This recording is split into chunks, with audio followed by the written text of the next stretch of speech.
Hey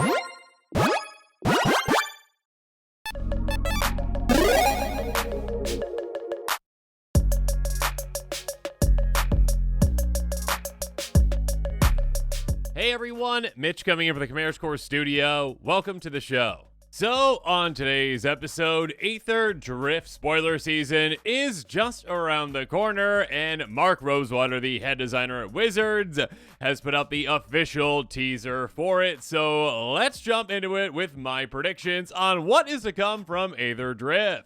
So, again, for those of you that don't know, every single set, it seems like these days, Mark Rosewater, again, the head designer of Wizards, better known as Morrow, puts out a little teaser, not spoilers, not the exact cards, but sometimes, descriptions of certain cards, like what we might expect, or like a line of text from a card, and we can kind of extrapolate things from there. So I like, and many of you out there also like to guess at what we are getting from this upcoming set. I believe spoiler season is less than a week away at this point. I think it starts Tuesday, I think around like noon Eastern time, I believe, essentially. So yeah, get excited for that. Make sure you're staying tuned to this channel for those spoilers when they get here. That being said, let's jump into the teaser. Before previews for Aetherdrift officially begin, I thought it would be fun to do another of my duelist style teasers where I give tiny hints of things to come. Note that I'm only giving you partial information. Again, yes, partial information. So this is not the exact cards, or it'd be called Morrow's Aetherdrift spoilers. There you go. All right, first up, here's some things you can expect. A 13/13 vehicle with crew 2 that costs 1 mana to cast. Okay, so this kind of seems like to me where, again, for Duskborn, we got, what was it, the Mind Skinner or whatever it was, essentially, and it was like, yeah, like a 10/10 for 3 mana that's unblockable, and it's like, oh my gosh. So this obviously is, well, something absolutely massive, but there's got to be like a giant downside to it, obviously. Otherwise, it would just be, yeah, throw that into basically every deck you can. 13/13 for 1 mana that you can crew very, very quickly again with just 2. So if I had to guess with this kind of a thing, I would think it's maybe, oh, again, we kind of already saw, like, what the, like, actual like, racing teams were. We saw the images of those and the names of those and descriptions, and I was kind of, like, laying out, like, which ones might be which. This, to me, kind of seems maybe like it's a Rakdos or Golgari vehicle where, like, enters the battlefield, you need to sacrifice, kind of like Phyrexian Dreadnought style. Sacrifice, basically, maybe up to 13 power or a certain amount of power, essentially, to actually keep it in play. So, yeah, not up to, I guess sacrifice that amount or more. Yeah, I would say that it's either like a comes into play, you got to sacrifice a bunch of stuff to actually kind of build the vehicle, or you are going to have some sort of gigantic cost to actually be able to attack with it, or some requirement, essentially, like you need enough creatures with power, blank or greater, enough total power, essentially, on your board, enough creatures on your board. Something like that. Or like when it attacks, it explodes. I guess. I don't know. I mean, even that would be it would deal damage to you or something. Okay. A mechanic called Start Your Engines. Okay, very cool. I don't know how I feel about exclamation points in mechanic names, though. Yeah, any kind of a punctuation in that. And maybe that's just like, I'm really excited about this, but nothing else here has, punctuation at the end of it. So I'm assuming the mechanic is actually called Start Your Engines. Outside of the punctuation, my feelings on that. What could it be? I mean, I assume it's some kind of a quick mechanic, like haste, maybe? Like hasty kind of mechanic. I don't know how that would actually work. I guess, haste is haste, but, something where, it's allowing you to do something very quickly, quicker than you'd be able to do it typically. Maybe it's like, I don't even know. I don't even know what it would be. I was thinking like sorceries, but Turbines is like, that's Flash. Okay, I know. Anyways. Yeah, let me know your thoughts are on that one. Like, there's got to be something to do with, going quick with that one, I would think. Okay. 3 Planeswalker native to one of the worlds visited, and 1 non-native gets a D-Spark legendary creature version. Okay, so the worlds are, again, Amonkhet, Avishgar, and Muraganda, and a D-Spark legendary creature version, that'd be Chandra, I would assume. Like, I would assume that'd be Chandra, but Chandra D-Sparked, I think. I don't know. I'm not a lore mage. People out there, let me know. Cycle of vanilla legendary creatures. Yes! Okay, that is incredible. And again, a cycle means we're getting what? Yeah, 5, one of each color. How do you do that? Like, how do you just, again, vanilla, for those who don't know out there, vanilla means basically literally no text on it. Just flavor text if there is text on it. That is a vanilla creature. Like a 5/5 for 5 mana. I mean, obviously, you've got like, only so many actual ones that are in Magic's history that aren't like from a long time ago, essentially. But like, Yargle and Multani, those are basically like the only legendary creatures that are vanilla, really. So yeah, I'll be interested to see kind of like what different combinations. Like, is the red one just like 10 power, 1 toughness for 1 mana? I mean, not 1 mana, but still interesting. Cats and dog mounts. Okay, so there you go. I guess the Selesnya crew, spoiler alert, potentially, I'm assuming it's Selesnya, is the one that has like those, we ride on animals instead of cars because we're cool. Sure. Yeah, they have cat and dog mounts, so mounts are coming back, which, yeah, that was pretty quick to get mounts to come back. I think that was Outlaws of Thunder Junction, right? So it'll be interesting to see that mechanic play out again. An old god returns and new gods are introduced. I mean, that was kind of already spoiled-ish, kind of, where the exact gods, are and what they're going to be doing are up in question. Actually, I did an episode on those and my predictions for those already, so make sure you check that out. But, yeah, I believe the god coming back is Hazaret. I would assume it's still just mono-red Hazaret. The other gods introduced, I think there's like a frog god and like a jackal god, basically. The frog one I think is going to be Simic. The jackal one I think is going to be, what is it? Orzhov, I think, to go all 5 colors. We shall see. Okay, new Lotus. I'm assuming, is that new Lotus, not Lotus God? Is that new Lotus God or just new Lotus? I don't know. So, we shall see. Just new Lotus in general. Yeah, okay. Cycle of multicolored Gear Hulks. Very cool. We already did see, I believe, the Selesnya one. I did an episode a long time ago. I think it was like back in October of last year, I believe, was when we had the initial like previews for whatever reason. They threw out a couple of cards from Aetherdrift.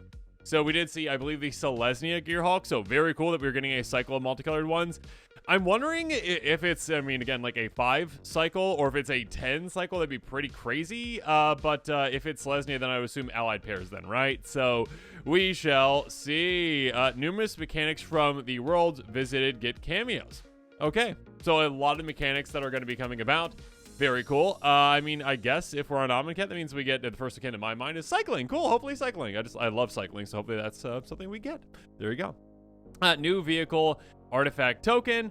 Yeah, that's, I don't think we've ever seen an artifact token for a vehicle. So that's pretty sweet. That actually we now have, obviously we have a bunch of creature tokens, but being able to have like, make a car or whatever, it's like, okay, here's a car. It's a sedan. And yeah, it has a crew 1 or whatever, and it's a 1/1. That's interesting. Very interesting that we are getting a vehicle artifact token. I want to see kind of how they play into that mechanic and just kind of what kind of crazy things you can do with that. Because there are definitely some committers out there that could really utilize some vehicle artifact tokens in some really cool ways. Okay, next here are some rules text that will be showing up on cards. All right. This creature saddles, mounts, and crews vehicles using its toughness rather than its power.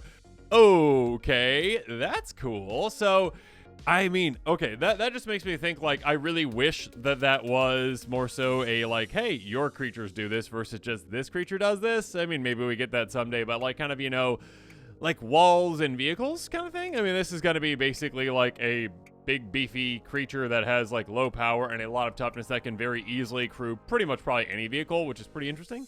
Very cool. Or mount anything too, I guess, which is like creature vehicle kind of things. So there you go.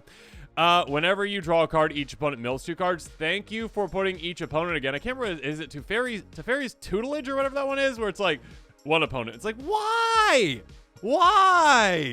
Wizards, like you already, Mill's not overpowered or anything. Like, come on, like give Mill more resources. Come on. So yeah, again, having it another, I think we already have one of these basically, or is it whenever, yeah, I think it's whenever we draw a card. But yeah, we're getting one that's, hey, make every opponent mill 2 cards. 2 cards for every card you draw. That can go very, very, very quickly. You do some pretty crazy things with that. I'm sure there's some combos that can be done with it too. But yeah, Mill fans out there, Bruvek the Grandiloquent fans out there, make sure you pick this up.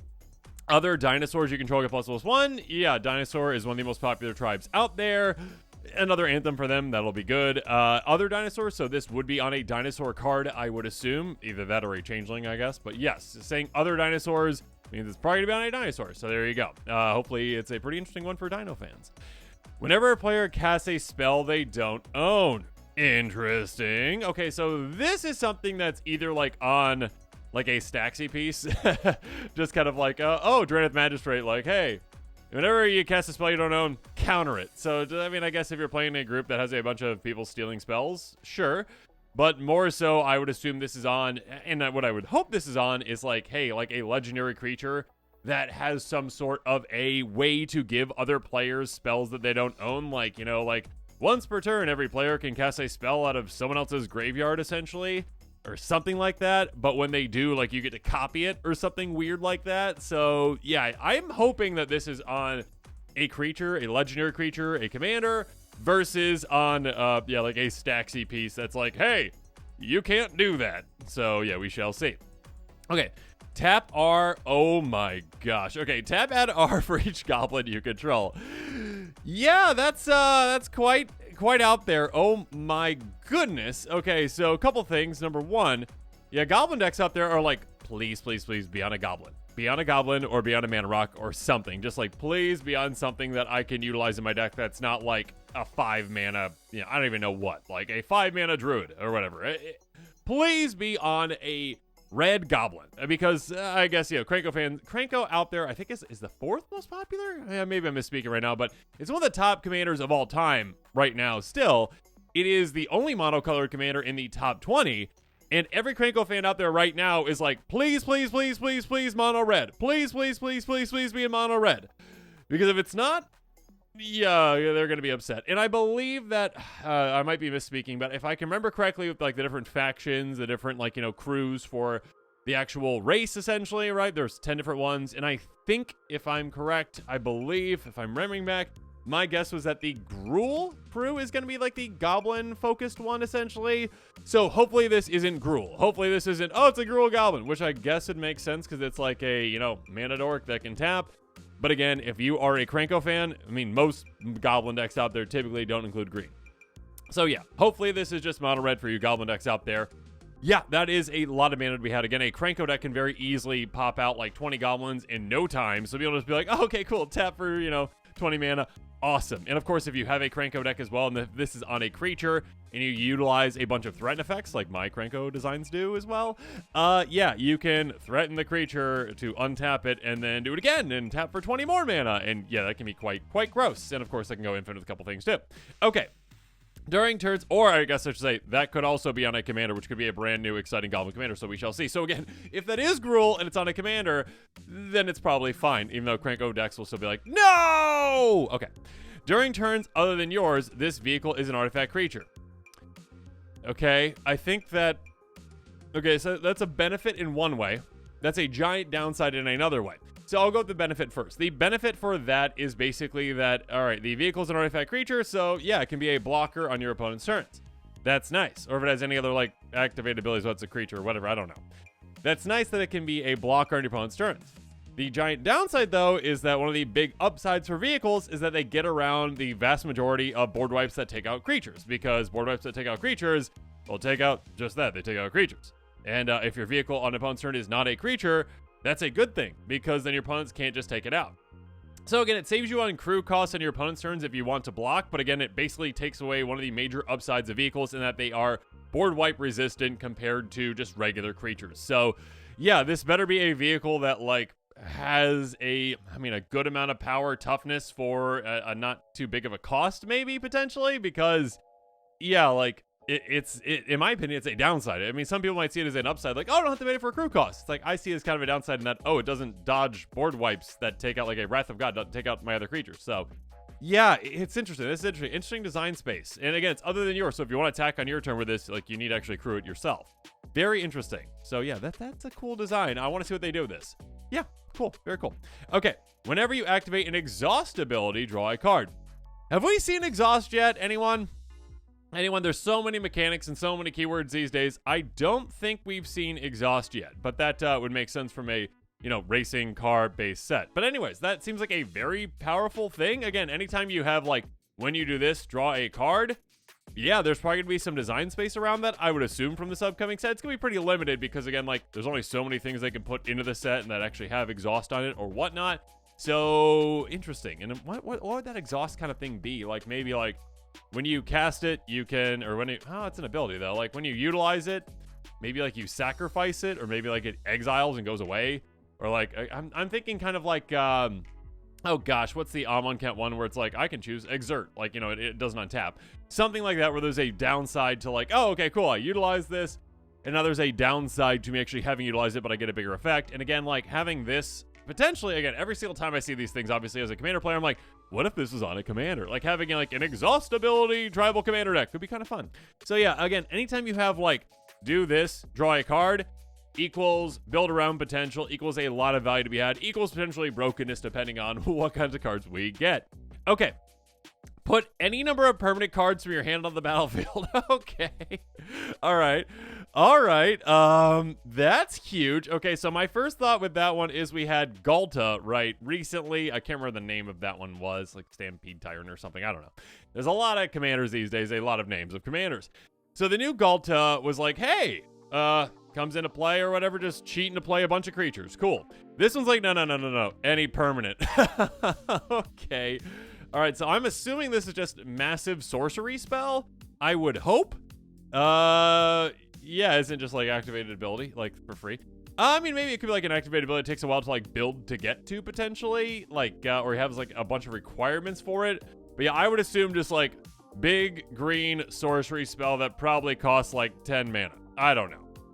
So yeah, that's pretty interesting though. And again, like, yeah, that could definitely be a build around thing, absolutely. To be able to be like, okay, I play this, and then all of a sudden just drop your entire hand. Like, you tutor for this card to then drop your entire hand of giant cards. So yeah, if you've got like a big mana deck essentially with a lot of permanent focus, this could be like a haymaker card for that deck. Especially again, like with certain commanders that are like, hey, draw a bunch of cards. Like, there's that one Tameo that, like, draws half your deck, essentially, for the ult, right? So, like, oh, okay, cool, draw half your deck, and then all of a sudden, like, drop your entire hand into play. This could be really cool. So, yeah, I would assume, this is just my guess, it is either, I mean, it's either, like, a Simic card or probably, like, a mono green card that is just, like, I mean, at least 8 mana, right? Sorcery speed? It's gotta be at least 8 mana, I think, right? It could be very wrong. These days, things are kind of pushed. Okay. Whenever you attack, if a pirate and a vehicle attack this combat. Cool. Okay, so one of the, I think it's, I'm gonna guess this is like the Izzet one, maybe, because of like those shark pirates. I think it's Izzet. I think my guess is, it was a long time ago, all right, when those factions kind of got revealed, and like, they didn't get revealed with the exact color combinations, but still like in my mind, and I'm still guessing, okay?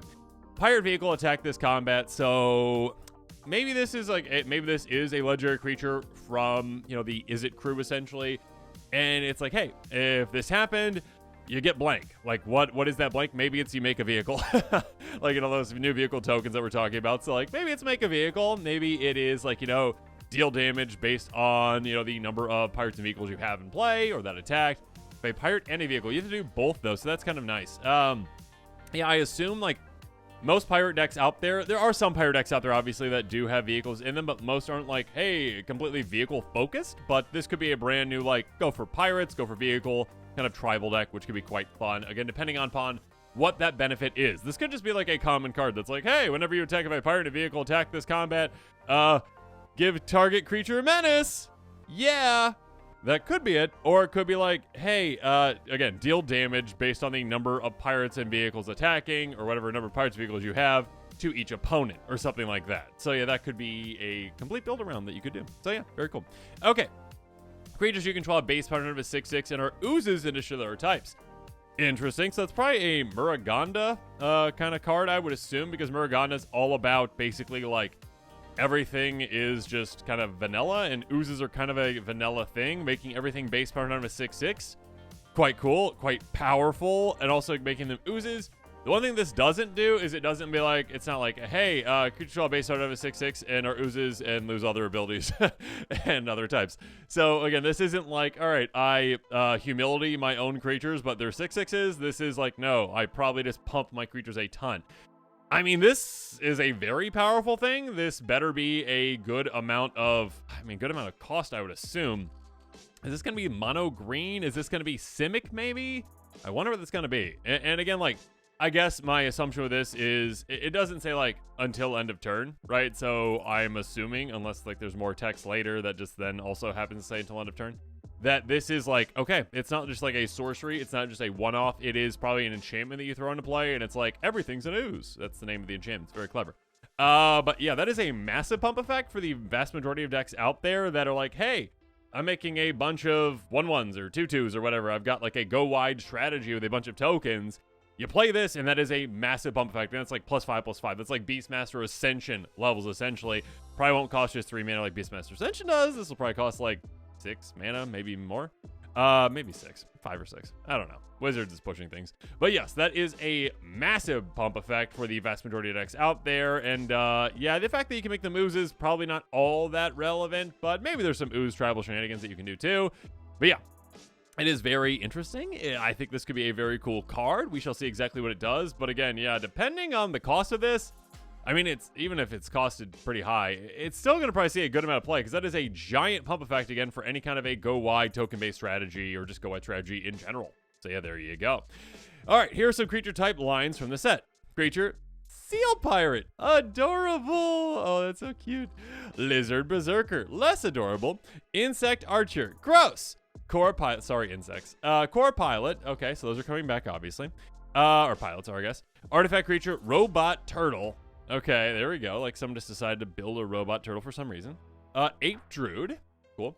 Zombie Cat Knight, that's a thing. Vidalcan Ranger. Dinosaur Dragon Mount. Okay, here's my quick just 2 cents on like whenever we get like dragons that are also like a horse or whatever, you know, like we got in the past before, like a dragon that's also a bird. Can a dragon just be a dragon? Like dragons and dinosaurs are 2 different things. Like can't they just be different? Might just be my opinion. But also, I mean, I guess what this does do is it opens up this card, whatever it is, to be used in obviously Dragon Tribal and Dinosaur Tribal. But come on, can't those just be different things? Like dinosaurs are already kind of, or sorry, dragons are already kind of like dinosaur-like-ish, but like with wings. They're like, yeah, I know they're different, like lizard, but I mean, dinosaurs, lizard too. Anyways, okay, fine. It's fine. It's fine. It's fine. It's fine. But yeah, whatever that one whatever that one dragon horse is, like just threw me off. I'm like, why? Or yeah, from Duskmorn, or no, Bloomburrow with the, was it a dragon bird? Whatever it was, whatever that one was, like, why? No. Okay. Anyways, it's a mount. Cool. All right, Ledger Creature, Aetherborn Rogue. Interesting. Finally, here are some names in the set. Adrenaline Jockey, Flood the Engine, Gas Guzzler, Maximum Overdrive. Have you noticed a theme? Pedal to the metal. Road Rage. Okay, that's gonna be fun. Roadside Assistance. That's pretty funny. Just like, hey, I need a tow. Okay, cool. There we go. The Speed Demon. Oh, is that going to be a legendary creature? Oh, maybe that is a legendary vehicle that can be a commander. Maybe Shorkai's got some competition up there. Spin Out and Siphon Fuel. Ooh, please be a counter spell that gives you mana. Like, just please. I mean, I'm not saying like mana drain level, obviously, because that's absurd and broken and pushed. I mean, way pushed. Like, way too powerful. But yeah, if it could be, what was the one that costs 5 mana in blue that like counters and gives you a bunch of treasures or whatever? Not that I want another one that makes a bunch of treasures, but still, like, that, come on, that just sounds like Siphon Fuel sounds like, okay, like you cast something, no, I'm taking that from you, and all of a sudden I get the mana instead. Or, I mean, like, make it split second. I don't know if you could make it in some way where you can just like get mana based off the number of lands an opponent has. Not all opponents, okay? We don't need another, anyways, okay. I think that one could be cool. I'm going pretty deep into that one. Regardless, tune in to Aetherdrift's debut at 9 a.m. on Tuesday, January 21st on twitch.tv/magic. I believe that'd be 9 a.m. Pacific time. Please, someone let me know if that's correct in the comments below. Usually, Maro puts the actual, Pacific time or whatever, but I assume they're on Pacific time. So, yeah, that would be noon Eastern time. Less than a week from now. Very exciting. Let me know in the comments below what your thoughts are on all of these teasers. If you think I'm right on some of them, you think I'm very wrong on some of them, if you think that dinosaur dragons are completely fine and I'm way off base. So yeah, let me know in the comments below.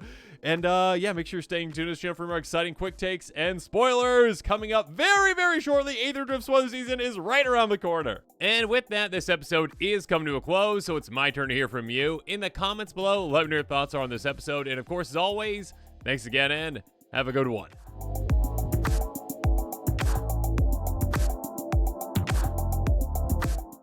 This show and episodes like this one are possible thanks to viewers like you. If you're looking for an easy way to help support this show, make sure that you like, share, and subscribe. Also, hit that bell notification icon so you don't miss any new episodes. You can also go check out our playmats and other merchandise at thecommandersquarters.com. Another easy way to support this show is with our TCG Player affiliate links. So whether you're buying a deck or individual cards, you can use this general link right here or one in the description. And the final way that you can support this show is by supporting us directly by becoming a patron. There are many benefits to being a patron, and I truly couldn't do this without all of their support.